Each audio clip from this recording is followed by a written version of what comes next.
Radyo Metro DZMO Recap Balita.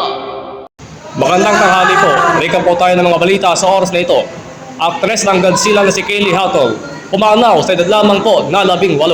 Si Kaylee Hatton, isang 18 anyos na aktres na lumabas sa dalawang pelikulang Godzilla, ay namatay nitong Martes ng madaling araw, Hunyo 21, 2016 sa isang aksidente sa sasakyan sa estado ng Maryland sa Estados Unidos ayon sa pulisya.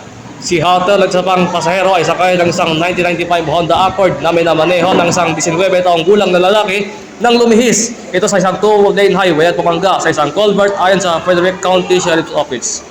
Dinala si Hatton sa ospital kung saan siya idineklarang patay ayon sa pulisya. Nagtama ng mga pinsala ang driver na hindi pananiniwala ang nagbabanta sa buhay, habang ang isa pang pasahero ay tumangging magpagamot. Ang aktres na isang bingi ay gumanap bilang si Gia sa Godzilla vs. Kong at sa sequel na Godzilla x Kong The New Empire. Siya ay hinirang nitong 2024 para sa Saturn Award para sa pinakamahusay na pagganap ng isang mas batang aktor. Yan po ang recap balita sa oras na ito. Kaya po nakikinig po sa DZMO Radio Metro 945 Internet Radio EM. Ito po ang inulingkod, Arvin Comeon. Maraming salamat. Radyo Metro DZMO Recap Balita.